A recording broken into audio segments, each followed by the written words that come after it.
আমি বাড়িতে যাইতে পারতাম না, আমার মরা ছাড়া কোনো গতি নাই। অফিসে কাজ করতাম, তাই থেকে আমরা 3 মাস ধরে কোনো বেতন পাইতে পারছি না। তাই জন্য আমরা বিজেএম এ আসছি। বিজেএম এ আসলেও আমরা কোনো বলতেছে না, খালি এনো হেনো পাঠাইতেছে। আমরা চেয়ারেও কাইতে পারছি না। পুলিশে সেনাবাহিনী হেরা আমাদের গাড়ির মধ্যে উড়াইয়া দিচ্ছে, উড়াই এখানে হঠাৎ এখানে আমরা দাঁড়াই রয়েছি, কোনো আমরা কিছু পাইতেছি না সিদ্ধান্ত। আমরা এখানে অভিযোগ জানাইছে, হেরা না কি তা তো আমরা জানি না। আমরা 3 মাস জগৎ বেতন পাই না, আমাদের ছেলে মেয়েদের লেখাপড়া করতে পারি না, বেতন দিতে পারি না। আমাদেরকে বিজিএম এ নিয়েছিল, আমরা বিজিএম এ আমরা সকলে বিজিএম এ গিয়েছিলাম, আমাদেরকে এখানে ওখানে পাঠালো। কালকে মিটিং এর পরে রাত্রে 3টার সময় আমাদের অনেক সমস্যা। আমাদের মেয়ে মাদ্রাসায় পড়ে, বেতন দিতে পারি না। একটা রোজার মাস গেল, রোজার কোনো বাজার করতে পারি নাই, অনেক কিছুই সমস্যা আছে। একটা মেয়ে মার তো অনেক অনেক সমস্যা, ভাড়া দিতে পারি না, রুম ভাড়া দিতে পারি না, আমরা ভাড়া থাকি, গ্যাস আনতে পারি না। আমাদের বেতন দিতেছে না 3 মাস ধরে, 3 মাস ধরে বেতন দিতেছে না।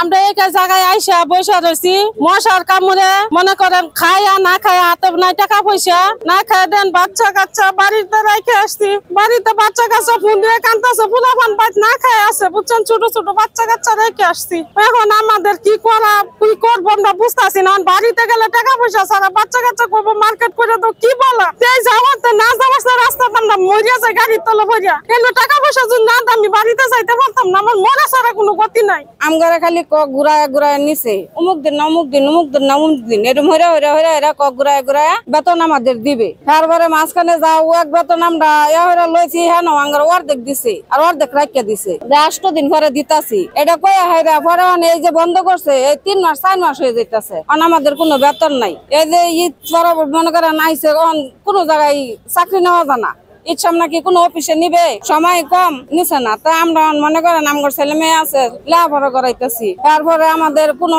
এরা দেয় আমরা চলি, চাকরি মাকরি দেয়া। কেউ জামাই অসুস্থ, কেউ জামাই ভঙ্গু বা কেউ জামাই নাই, মহিলাগর সমস্যা এরা সবাই জানে কম বেশ। তা আমরা এই যে 3-4 মাস ধরে আমাদের যে কোনো কিছু নাই, আমরা কি খাই কিভাবে চলি, আমাদের ফুলামান্ডে কি দেয়। তারপরে যাও আমরা মহেশিং গেছি, কোনো কিছু হইল না। বালুকা আর্মিগর কাছে, পুলিশ প্রশাসনের কাছে, সব জায়গায় আমরা গেছি। আমরা আসছি ময়মনসিংহ বালুকা থেকে আসার পর রোগ ফ্যাশন লিমিটেড এই প্রতিষ্ঠানে আমাদের গত 3 মাস যাবত কোনো বেতন দিচ্ছে না। সামনে ঈদ, মানে ঈদের বোনাসও আমাদেরকে দিচ্ছে না। এই জন্য আমরা ময়মনসিংহ থেকে শুরু করে ওইখানে সমস্ত কিছু শেষ করার পরে আমরা বিজিএম অফিসে 2 দিন যাবত অবস্থান করি। অবস্থান করার পরবর্তীতে ওইখান থেকে একটা দেওয়া হয়। আমরা আজকে আসছি গাজীপুর কৃষি অফিসের সাথে কথা বলবো আমরা আর কি। আর এই বেতনটা নিয়ে আমরা দুই রাত ওই জায়গায় ছিলাম বিজিএম অফিসে। ওইখান থেকে পরবর্তীতে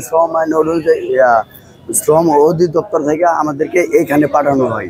এইখানে আজকে 11:30 একটা মিটিং আছে। ওই মিটিং এর পরবর্তীতে আমরা এখানে কি সিদ্ধান্ত দেয়, ওই সিদ্ধান্তের উপরে পরবর্তীতে আমরা কাজ করবো। আমরা 3 মাস যাবত অলরেডি বেতন পাই না। এর আগে আমরা 3 মাস আগেও আমরা জানুয়ারির 1 তারিখ থেকে 21 তারিখ পর্যন্ত আমরা আপনার রানিং বেতন ছিল।